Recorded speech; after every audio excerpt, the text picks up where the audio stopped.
Welcome back mga kabayan! Nagbabalik po muli ang inyong lingkod upang magbigay sa inyo ng mga bago at nagbabagang mga balita. Tila ba ayaw pa rin umamin itong kuting ng norte na ito sa kanyang pagpupulburon at tila ba patuloy pa rin ang pagdepensa niya sa kanyang sarili na hindi raw totoo ang mga dokumentong inilalabas at sinasabing ito daw ay peka at wala namang pruweba na galing talaga ito sa PIDEA. Kung tutusin, wala namang karapatan itong kuting na ito na depensa ng kanyang sarili dahil nga umano ay hindi naman siya barpasser na ibig sabihin na hindi siya abogado. Hayaan mo ng taong bayan ang maghusga at dinggin mo ang kanilang mga hinaing na magpa-drug test ka sa publiko at ito ay ipalabas sa buong bansa upang mapatunayan na ikaw talaga ay hindi guilty sa mga paratang sa iyo na isa kang user ng pulburon. Tila ba ito ring mga pulis nitong administrasyon nitong kuting ng norte na ito ay tila ba mayroon na talagang mali at may tama na sa kanilang mga pag-iisip. Kinalimutan na ng kanilang prinsipyo at pangasiwa ng batas sa ating bansa. Hindi nga rin maiwasan ng ating mga netizen na magbigay ng kanilang mga hinaing. Sabi nga nila, PIDEA, stop defending Bongbong. Ang totoong pagsisilbihan nyo dapat ay ang taong bayan. Mahiya naman kayo sa mga nagpapasahod sa inyo. Ang tanong, umabot pa kaya sa hearing yung PIDEA agent na yan? Malamang asa panganib na buhay niyan. Sana mag-affidavit na siya and video. Saan ang mga mainstream media? Bakit di nila ma-interview si Bongbong Marcos? Patas pa ba ang pagbabalita nila? Nagtatanong lang. Kahit na sabihin niya na nagbago na siya at di gumagamit ng fact na wala siyang nagawang maganda sa bansa natin sa halip kaliwat kanan na kurakot, sana bumaba na lang siya sa pwesto, hirap na ng taong bayan. Mga Pilipino dyan sa Pilipinas hanggang salita lang wala sa gawa. Tulad ng sundalo, retired captain or general vlogger dyan o influencer, lagi na lang nagsasalita na galit siya sa ginagawa ni BBM at kailangan palitan na, pero hanggang salita. Kung hindi siya duwag siya ang mag-lead sa taong bayan para mag-people's power kung totoong maraming sundalo na ang nagpirma. Kung totoong hindi bayaran ang military at ang kapulisan, dapat kumilos sila. Hindi pa ba sapat ang ebidensya yung pinakita ni Maharlika at ang mga Pilipino ay masyadong religious? Ang iba naman kahit naghirap na ang sasabihin nila, ang Diyos na lang ang bahala. Paano aasenso ang Pilipinas kung walang ginagawa ang mga Pilipinos at hanggang magdasal lang?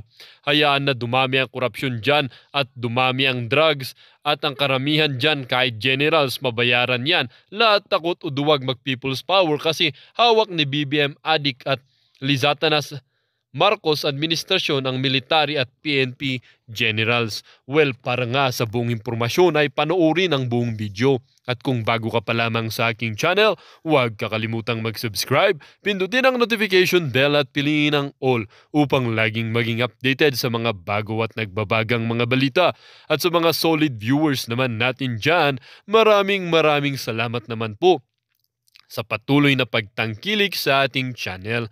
Tuloy-tuloy lang po ang laban para sa katotohanan at para na rin sa kinabukasan ng ating pinakamamahal na bansang Pilipinas.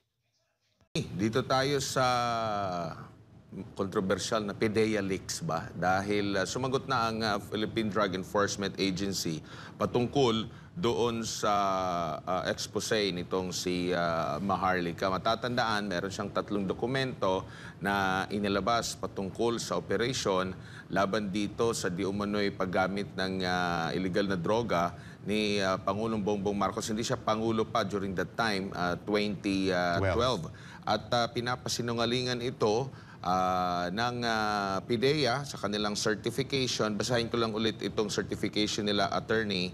This is to certify that the authority to operate and pre-operation report, both dated March 11, 2012, which were circulated by Maharlika in her YouTube vlog, do not exist in the PIDEA Operational Reports and Monitoring Information System or PORMIS. Records of operational coordination reports and PIDEA blotter book on all operational reports from the year 2010 to present. The said documents clearly appear to be spurious on the following grounds. A, authority to operate has no control number issued by the PIDEA National Operations Center. 2, item 6, more particularly or noted by was intentionally covered. Hence, it cannot be verified. An item number 7 on coordination made by, and item number 8 on received by are unfilled. Pre-operation report 1 has no control number issued by the PDEA National Operations Center, and the name of target indicated is not listed in the National Drug Information System or NDIS, issued this April 4, 2024 in Quezon City, pirmado ni Director General PDEA Moro Virgilio Lasso. At nakapanayin din natin ito kasi ang paliwanag ng source ni Maharlika sa kanya, kaya walang operation or control number ay dahil hindi natuloy.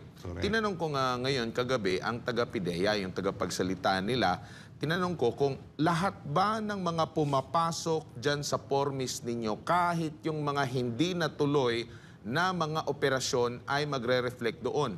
Ang sabi naman ng tagapagsalita, hindi. Dapat may control number lang. So, nagtutugma doon sa naging paliwanag ni Maharlika na dahil wala ngang control number, kaya din siguro wala dyan sa inyong sistema.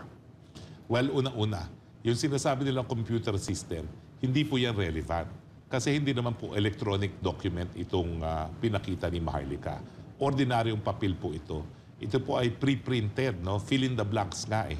So para patutuhanan yan, ang kinakailangan lamang, ipresenta ang orihinal at yung testimonya ng tao na nakapirma na yung lagda na lumilitaw sa dokumento ay siyang ang lagda niya. Ang problema ng PDEA ngayon, merong lumabas na liham na nanggagaling doon sa di umano ahente na gumawa ng pre-operation report. At sinasabi nga niya na yung pre-operation report na yan, bago pa siya natanggal sa PDEA, alam ng lahat yan.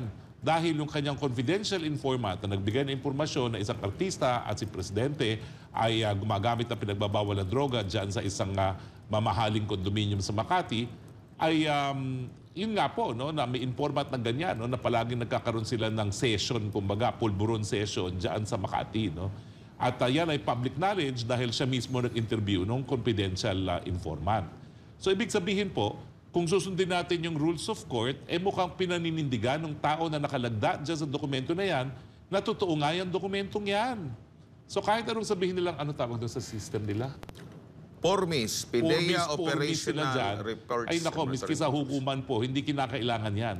Ang importante lamang yung orihinal ng dokumento at saka yung pagpapatunay ng taong may lagda dyan na lagda nga niya yan.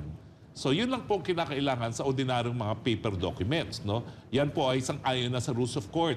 So bakit uiral pa yung formis ninyo, no? Doon sa provision ng rules of court. Ngayon, ang importante na lang ngayon is talagang i-identify nung gumawa ng report na yan, yung lagda niya. Kasi sinabi niya, talaga namang ako pa nag-interview ng confidential informant na yan sa harap ng mga ibang ahente ng PDEA nung araw na yon. At kaya lang naman hindi natuloy ang pre-operation report na yan, merong humarang. Balikan nga natin ngayon yung liham ng taga-PDEA. Sino ba yung di umano humarang daw according dun sa dokumento na lumitaw na naman, no? Pero ito po isang mataas na opisyales ng PDEA noong 2012. At kaya nga hindi natuloy yung operation na yan. Pero kompleto po sila sa pre-operation report, kompleto sila sa surveillance. No? At nagkaroon pa pala ng sinumpaang salaysay yung confidential informant. So kinakailangan makita rin natin yung sinumpaang salaysay ng confidential informant. As per Maharlika attorney, ay ipinadala na raw itong kanyang liham at sinumpaang liham sa Kamara, sa Senado at maging sa PDEA. Basahin lang siguro natin, attorney, kung ano yung laman ng mismong kanyang liham. Sa unang paragraph, okay, bago mo babasahin, sinasabi lang niya na hindi siya ang naging dahilan kaya naisa publiko na yan dahil matagal na siyang wala sa PDEA. So, hindi siya ang nag-leak ng information. Basahin mo yung first paragraph. Sabi dito, the undersigned former investigation agent is formally submitting himself to shed light on his alleged participation in the so-called PDEA leaks concerning with the documents presented by a certain Maharlika, a political blogger, which this agency immediately debunks. Some of my former PDEA colleagues warned me of the possible consequences of Maharlika's expose. The undersigned has no participation in any manner and does not know how the said person acquired it. Please be informed that immediately upon his reassignment from IIS to the regional office NCR and up to his termination in November 2013, he had no access to all case folders containing classified information stored and kept at the Intelligence and Investigation Service. Pigilan mo na kita dyan. Diyan sa unang paragraph, lumilitaw na totoo nga yung dokumentong yon.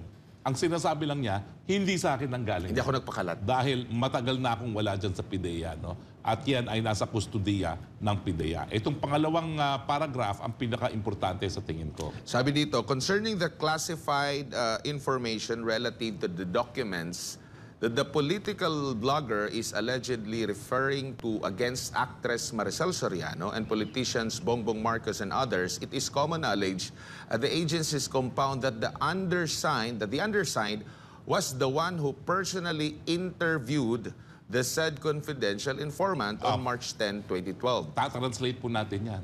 Alam ng lahat sa PIDEA na ako ang nag-interview doon sa confidential informant tungkol sa paggamit ng pinagbabawal na droga ni Maricel Soriano at ni Bongbong Marcos. At itong interview na ito ay naganap noong March 10, 2012. Okay. Naganap ito, the IIS office in front of some IIS personnel who were present at the time, and the said interview was reduced to a sworn statement. The following day, upon taking the witness deposition, he immediately prepared the pre-ops and the authority to operate for possible casing and surveillance, a process under the PIDEA Manual of Operations before the conduct of any anti-drug operations. So alam ng lahat na siya mismo nag-interview ng confidential informant tungkol doon sa nagaganap na paggamit ng pinagbabawal na droga ni Maricel Soriano at dating presidente at ng ating presidente Bongbong Marcos. Now, yung pag-interview niya sa confidential informant, meron pang ginawang sinumpaang salaysay.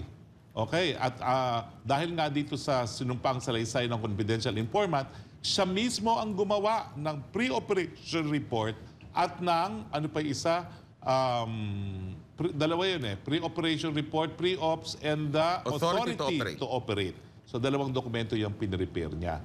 Dahil ito po ay sang-ayon sa Manual of Operations ng PIDEA. So, inaamin niya na siya ang gumawa ng pre-operation report at saka ng authority to operate. Okay? Ito, unfortunately, the then Deputy Director General for Operations halted that supposed planned anti-drug operation for unknown reasons following the guidelines on document security. All the acquired classified documents containing pictures, containing...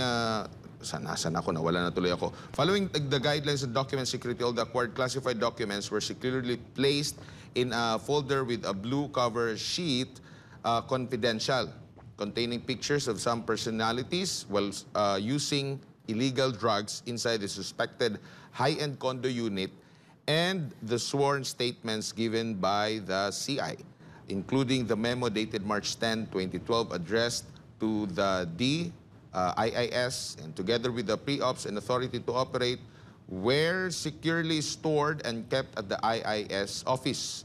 If all those classified documents were continuously spread to unauthorized persons, the highest possibility is that they could be used for personal and political reasons. Please. Okay. So, sa kinasawing palad, itong operasyon, yung casing operation ay hindi natuloy dahil ito ay itinigil ng Deputy Director for Operations ng PIDEA.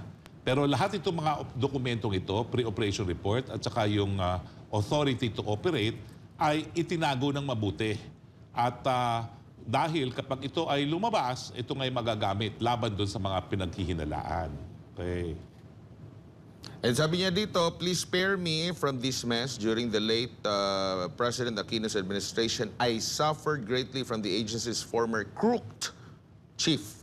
If warranted, I am more than willing to submit myself to any formal inquiry your office conducts. I am hoping that this letter will merit your utmost attention. Tapos nakablanko itong kanyang lagda. At sabi, binigay na niya ito dito sa Senado, binigay sa Kamara, and also sa PIDEA. So doon sa Kongreso natin, nasa kanila kung mag-iimbestiga ba. At hindi rin pwedeng isang tabi ito din.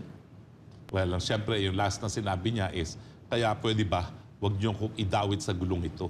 Dahil nagawa talaga yung pre-operation report at saka yung pre-operation report at saka operation report. Authority to operate. Authority to operate. Pero itinago yan ng mabuti at hindi ako naglabas niyan. So wag akong wag niyo akong pag-initan na akong naglabas niyan dahil nasa possession niya ng PIDEA. Pero attorney, So ang puting ahas, hindi siya. May Ito, ibang puting attorney. ahas si Maharlika dyan. so ibig sabihin, kung siya ay ginigipit, kasi hindi naman na lumabas yung kanyang pangalan. And Oo, it so tinatago. happened, Oo, tinatago tinatakot talaga. siya. So, ibig sabihin lang nun, totoo talaga. Kasi paano nalaman nung nananakot sa kanya na siya yung agent na yun kung sinasabi nilang peke yung Kaya nga dokumento. sinasabi ko, itong letter na ito, pinatutuhanan. Bakit? Siya ang umamin na siyang gumawa ng pre-operation report at ng operation Authority to operate. Okay? Authority to operate. So ito na yung authentication na hinihingi natin. Ang kinakailangan talaga, panumpaan na lang niya na ako ang gumawa ng dokumentong ito, ang lagda na nakalagay dito sa operation na ito ay lagda ko, tapos na po ang boxing. Pinatutuhanan na po yan. Kinakailangan na lang manumpa. And siguro, kasama na rin siguro yung naging witness niya kasi siya yung personal na nag-interview sa witness. Kung At saka lalantad din ba yun? I-append na niya yung affidavit ng confidential informant dahil yun yung importante. Ang mapapatunayan lang naman, nagkaroon talaga ng pre-operation report at saka operation report na isiniwalat ni Maharlika. So, authenticated na yon. Pero kinakailangan siyempre, sumpaan yan if we have to be very legalistic about it. No? Pero mas mabuti pa rin yung sworn statement ng confidential informant kung paano niya nalalaman na sumisibhut nga ng pulburon yung dalawang personalidad dyan sa Makati. It's either baka kasama siya doon sa mismong grupo. Kasi kung nakita niya, kasi personal na yung nakita eh. At yung mga personal, na mga personality, yun yung nabanggit niya, and powdery substance yung nabanggit niya na sinisinghot. At saka high-end, kasi yan, condominium, hindi madali mapasok yan. Eh. Kung limitado, magkakakilala Napakahirap siguro. pumasok dyan. Siguro nga, isang personalidad din itong confidential informant na ito. Pero ang tanong, bakit kaya ipinigil ng Deputy Director General ng PIDEA itong operasyon na ito? 2012, ang presidente ay si Noynoy Aquino. 2012, ang Executive Secretary ay si Jojo Ochoa, the Little President. Ang tanong, may relasyon ba ang ating presidente doon sa either Noynoy Aquino or Jojo Ochoa? Anong sagot? Yes. Yes, dahil meron po tayong most Marcos Ochoa Law Office. Yun lang naman po sinasabi natin. May posibleng relasyon dahil ang Little President, law partner mismo ni First Lady Lam. Pero hindi po natin sinasabi na may kinalaman si Jojo Ochoa, ha? Ang tanong lang, meron bang relasyon sa makapangyarihang tao sa gobyerno noon ang mga pamilya ng Marcos Jr.? Ang sagot, meron. Law partner, diba? So, yun lang po sinasabi namin. Wala na po. Bahala na kayong mag-conclude. At yan po ang dahilan kung bakit meron tayong malayang pananalita at malayang pamamahayag para taong bayan ang maghusga. Bayan, anong husga ninyo? Sapat na bang ebidensya na gumamit ng pinagbabawal na droga ang presidente noong 2012? Wala pong makakapagsagot niyan kung hindi kayo sambayan ng Pilipino. Matutuldokan ba itong issue na ito kapag sumailalim na sa drug test ang ating Pangulo, yung talagang pinaka-sophisticated na uri ng drug test? Well, makakatulong yan para mapruebahan na kung nangyari man ito nang nakalipas, sa nakalipas na panahon na yon. Pero ngayon kasi, it's an issue of trust. Kasi di ayaw harapin ni Presidente. Nung siya'y tinanong ng mga mamamahayag bago siya umalis dun sa napakadami naman niya kasing biyahe, hindi ko na maalala kung saan yan, gaya ng napakadami ng beses na naisnab ang ating Vice President. No? Hindi ko na maalala kung saan mga trips yan. Sinasabi niya, I will not even dignify that with a response. Paano ngayon yan? Pinatotohanan na yung mga dalawang dokumento, pre-operation report at saka operation report na nailabas na tinatawag ang PIDEA leaks. So kinakailangan ngayon, sumagot ang presidente. Hindi po pwedeng manahimik. Alam mo, habang merong cloud of doubt, can you imagine kanong iisipin ni Biden at ng Prime Minister ng Japan pag nagkita sila ni Bongbong Marcos? Kaya mas mabuti pa, bago siya lumipad pa Amerika para dito sa trilateral meeting neto, linawin na niya, hindi ako gumamit ng droga sa aking talambuhay. Or, sabihin na niya, gumamit ako sa nakalipas, tumigil na ako bago maging presidente. Kapag sinabi naman niya yan, tatanggapin ng taong yan. Dahil alam mo, Pilipino, mapagpatawad tayo. Kita mo yung ginawa ni GMA. Alam natin kung ano yung ginawa niya doon. Pero I am sorry. No. Di ba? Hanggang ngayon, aktibo siya sa politika. Hindi naman siya nabura sa politika, di ba? So ganyan lang po yan, Mr. President. Maintindihan ng taong bayan na po pwede naman magbago ang lahat. Bakit pa tayo nagre-rehab ng mga users kung talagang wala na silang pag-asa magbago? Naniniwala po tayo na sa mga pamamaraan ng siyensya ngayon at siyempre, kung tayo po may pamananampalataya sa Panginoon, pwedeng magbago ang mga dating mga drug users. So ang kinakailangan lang, come out with the truth because the truth will set you free. Pero pag kayo po'y umalis na hindi linilinaw ito, nasa loob ni Biden, ano kaya? Baka ma'am niya mahulihan to habang naririto sa Amerika. Diba? Ano kaya? Tama ba itong kausap kong ito? Baka ma'am niya, wala sa sarili ito. Lalo na yung mga makalumang tao gaya ni Biden, no? Pati yung mga Hapon. Yung mga Hapon talagang striktong-strikto yan sa droga.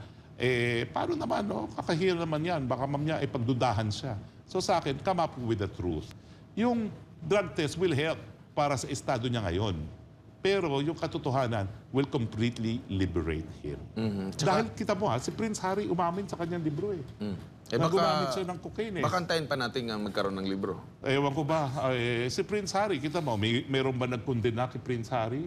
Wala naman, tinanggap kasi alam naman natin na po pwedeng magbagong tao talaga. At yan ang pagnanais natin. Kaya nga ang ating focus rehabilitation ng mga drug users. Dahil po pwede talagang magbago. Tsaka hindi naman bago siguro sa mga naging leader na kumbaga parang umamin na sila ay once na gumamit ng illegal na droga. Kahit si Congressman Tevez, pinagmamalaki niya dati na gumagamit siya. Ikaw ngayon. naman, iniinganyo ko na nga to come up with the truth. Kinukumpira mo na bakit Tevez? Hindi, kasi- baka lalong hindi Hindi, kasi umamin ng presidente. during that time kasi- Ayaw niyang sumali sa hanay ni Tevez. Hello, ikaw talaga. I mean, during that time kasi na ni Pangulong Duterte, yung drug war, naging ano kasi siya doon, kaisa kumbaga sa drug war. Marami ng mga politiko ang Ayaw niyang makakumpira kay Tevez. Kaya kinukumpira ko na lang siya, Prince Harry. Prince Harry. PBBM, Prince Harry admitted in his book. Pero tignan niyo naman, gumawa na tinitingala siya pa ng rin libro siya. ngayon.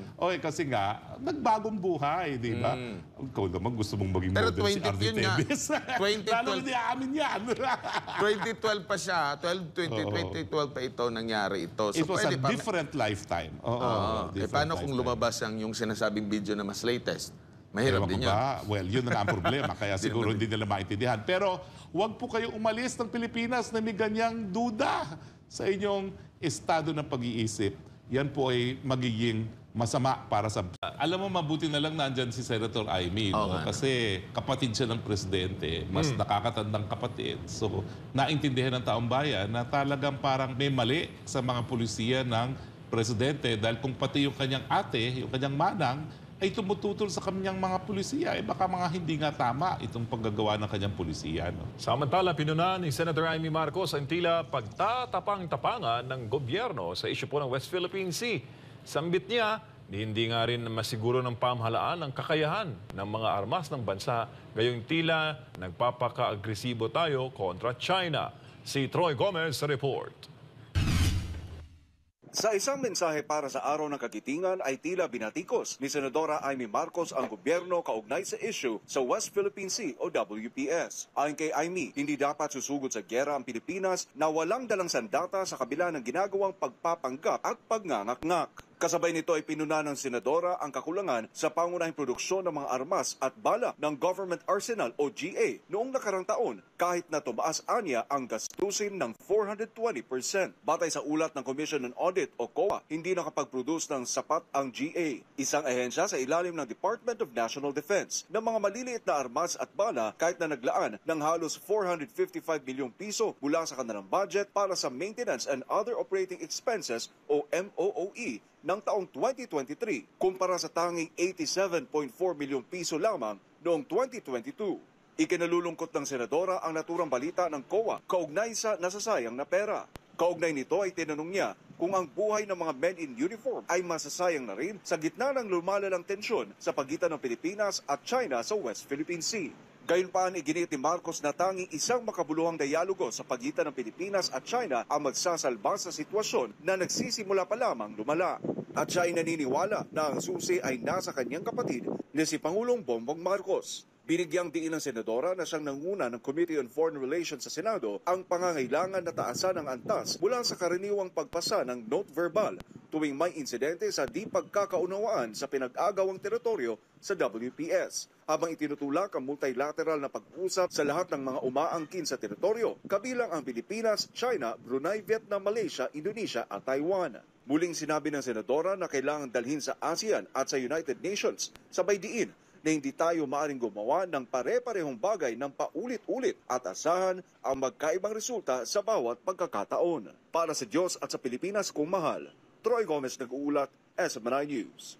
Pinost ko as... Ayan, babalik tayo sa... Alam mo, mabuti na lang nandyan si Senator Amy, no? Kasi kapatid siya ng presidente, mas nakakatandang kapatid. So, naintindihan ng taong bayan na talagang parang may mali sa mga pulisiya ng presidente dahil kung pati yung kanyang ate, yung kanyang manang, ay tumututol sa kanyang mga pulisiya, baka mga hindi nga tama itong paggagawa ng kanyang pulisiya. No?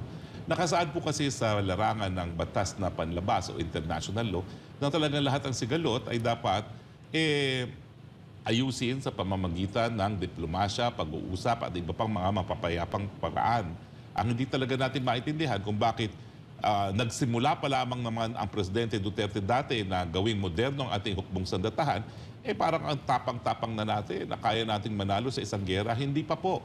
Tayo po sa panahon ni dating Presidente Duterte ang talaga namang sadyang pinakamabilis na nagnais na maging moderno ang hukbong sandatahan. Pero nagsimula pa lang po yung prosesong yun. Huwag naman sana na ipalubog lahat ng mga bagong barko at ipa-crash ang lahat ng mga bagong eroplano at helicopter na nabili ni dating Presidente Duterte. Hindi pa po yan sapat. Kaya kinakailangan wala pong alternatibo sa pag-uusap, mapayapang pag-uusap, lalong-lalo na sa panig ng mga kapitbahay. Kayong mga nais makipaggera, anong masama sa sinasabi namin? Pag-usapan ang hindi pagkakaintindihan dahil nung panahon naman po ni dating Duterte, nakita natin, epektibo naman po ang diplomasya at pag-uusap. Attorney, maliban dyan sa pag-uusap sa kapitbahay natin ng mga bansa, parang hindi rin tayo nag-uusap ng mga dating Pangulo, yung kinonvene mismo yung National Security Council, imbitahan yung mga dating mga pinuno, paano nila hinandle. Kasi yung dispute dyan sa South China Sea, sa West Philippine Sea, hindi naman yan bago. Ilang dekada na yan, hindi pa siguro ako at si MJ pinapanganak, andyan na yung dispute na yan. Paano nila na-handle during that time na hindi naman umabot sa punto na nagkaroon tayo ng gera? Alam naman natin, mas worst ang magiging epekto sa ating bansa. Well, yan na hindi ko maintindihan dahil bakit parang itong si PBBM tinuturing na siya lang ang presidente may ganitong problema. Lahat po ng presidente, panahon pa ni Marcos Sr. ay naging karunan ng ganyang problema. Ang Marcos Sr. naman po kasi, ang ama ng ating presidente ngayon, ang siyang umangkin doon sa Kalayaan Group of Islands. At dyan nagbunga talaga yung hindi pagkakasunduan sa pinag-aagawang teritoryo. Ang historya po niyan, ang kasaysayan niyan, inangkin para sa Pilipinas ang Tomas Cloma, isang merchant school owner, itong Kalayaan Group of Islands matapos ang pangalawang pandaigdigang digmaan dahil ito po ay na-occupy dati ng mga Hapon. At nang natalong Hapon ay hindi naman niya binigay kahit kanino. At ang sabi natin, ayan po ay res nullius, walang nagmamay-ari. Ang problema po dyan sa claim na yan, nagkaroon po ng arbitration sa panig ng Eritrea at Yemen, dahil yan po ay rinikwar din ng United Nations Security Council, ang lumalabas yung mga isla, gaya ng Kalayaan, na inoccupy ng mga natalo ng World War II sa kaso ng Eritrea, Yemen ay inoccupy po ng Italy, nakakampi ng Germany at ng Japan. At na matapos ang gera ay kinakailangan pagkasunduan ng Allied Forces kung kanino pupunta yung mga isla na yan. Ang tawag ng tribunal dyan ay itong mga islang to ay indeterminate. Kinakailangan yung victorious Allied Forces ang siyang mag-decide kung kanino pupunta yung mga isla. Dahil yan po ay binitawan ng mga natalong mga bansa noong pangalawang pandaigdigang digmaan na hindi naman sinasabi kung kanino nila binibigay yung kanilang mga islang yan. So makikita natin na pati yung mode of title natin, kung paano natin naangkin ang Kalayaan Group of Islands, ay parang hindi tugma doon sa sinabi ng Arbitral Tribunal sa Eritrea versus Yemen na indeterminate yung mga isla na dating inoccupy ng mga natalong bansa noong pangalawang pandaigdigang digmaan. Pero ganun pa man, ang katotohanan ay habang nandun ang presensya natin, meron tayong basehan pag-angkin. Dahil alam naman natin na pati dito sa batas sa Pilipinas at sa buong mundo, it is a common principle of law, a generally accepted principle of law, na possession proves title. No? Kaya nga po importante na manatili tayo dun sa mga inaangkin natin mga isla at manatili ang presensya natin dyan sa Ayungin Shoal. No?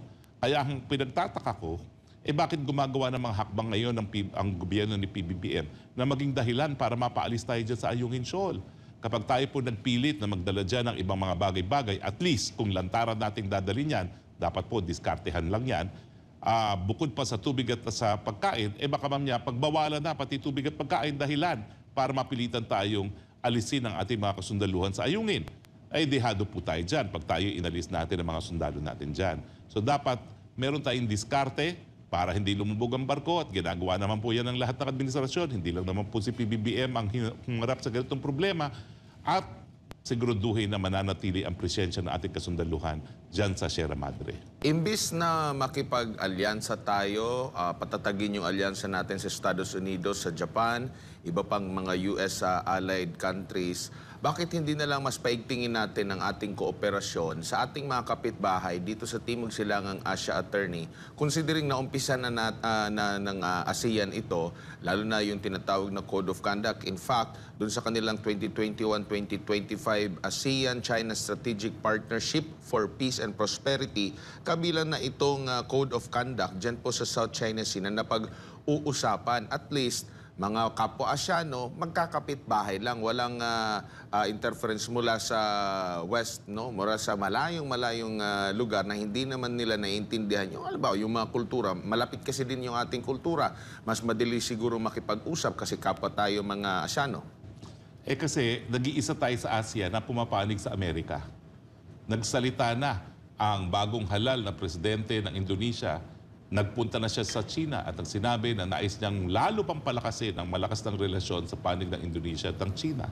Ang Anwar Ibrahim, nagsabi pa, wala akong pakialam po ano sabihin ng mga Amerikano, isusulong ko pa rin ang mabuting relasyon sa panig ng Malaysia at ng China. At siyempre, ang Prime Minister ng Singapore nagsalita na rin. Ang sabi niya, hindi ko maintindihan bakit gusto magkagulo ng mga Pilipino samantalang ang gera ay paglalabanan doon sa kanilang teritoryo. Siyempre, ang mga bansang Laos, Cambodia, Myanmar, yan po talaga ay sa mulat-mula, napakalapit na kaalyado ng China. At yung mga bansang Thailand, yan din po ay number 1 destination ng Chinese capital at ng mga turista. Naku, talaga po, walang kaduda-duda. Halos lahat ng mga turista ng China nagpupunta po ng Thailand, Vietnam at ng Indonesia, lalong-lalo na dun sa Bali. So makikita natin na halos lahat ng mga karatig bansa natin nakikita yung benepisyo ng malapit na relasyon sa China at tanging si PBBM lang ngayon at ang kanyang mga kaalyado ang nagsasabi na kalaban ang China. At sabi nga ng Filipino-Chinese Business Commerce Attorney, sana raw manatili muna ang status quo. Ayaw nila yung status quo na sinasabi ko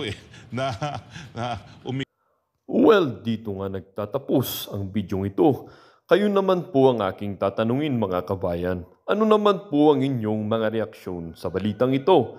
Ang ating comment section ay bukas para sa inyong mga samot-saming reaksyon at komento.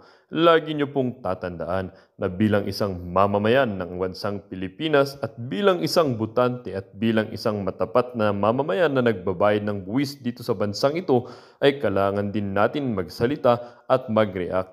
Huwag kakalimutan, do not let your thoughts left unspoken. As citizen of this country, your thoughts matters. Muli po, kung bago ka pa lamang sa aking channel, huwag kakalimutang mag-subscribe at pindutin ang notification bell upang laging maging updated sa mga bago at nagbabagang mga balita. Huwag din kakalimutang mag-iwan ng like at i-share ang bidyong ito upang ang inyong pamilya, kaibigan at kakilala ay maging aware din sila sa kung anong nangyayari sa ating pinakamamahal na bansang Pilipinas.